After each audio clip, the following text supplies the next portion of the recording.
It's the last Sunday of May, the last day of the month. And before you scroll past this, I want you to sit with one honest question. Not what did you accomplish, not what did you fail at, but this. What did you tolerate this month that you promised yourself you wouldn't? Take a breath and really answer that. Because I think a lot of us are going to close out May the same way we closed out April and March and January, telling ourselves June will be different without changing the one thing that determines whether it actually will be.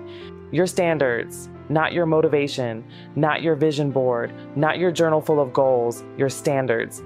Because here is what nobody tells you about the life you keep asking for. It will never rise above the level of what you are willing to accept. And I'm not just talking about what you tolerate from other people. I'm talking about what you tolerate from yourself. The promise you made on January 1st that quietly died by February. The boundary you set that you let someone walk through because confrontation felt harder than peace. The standard you lowered just this once and then again until just this once became your new normal. That's how standards erode, not in one dramatic moment, in 1,000 small tolerations that each felt too minor to address.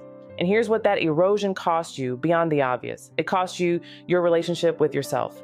Every time you tolerate something that contradicts your values, every time you accept less than what you know you deserve, every time you look away from something that needs to be addressed, you send yourself a quiet message. My standards are negotiable.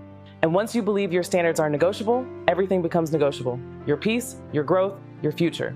So as May closes today, don't just think about what you want June to look like. Think about what you are no longer willing to accept in June. One standard, not 10, not a complete life overhaul. One, what is the one thing you have been tolerating in your relationships, in your habits, in the way you speak to yourself that you are done with as of today? Name it, claim it, and then build June around that decision.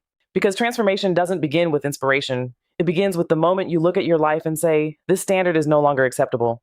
And then you raise the bar, not perfectly, not all at once, but permanently. Happy last Sunday of May, warriors. May your June be built on standards that finally match the life you've been claiming you want. And if you need a space that holds you to those standards when the motivation fades and the old patterns come knocking, the Unleashed Warrior community was built for exactly this kind of turning point. Because deciding to join, that's already raising your standard. Link in bio.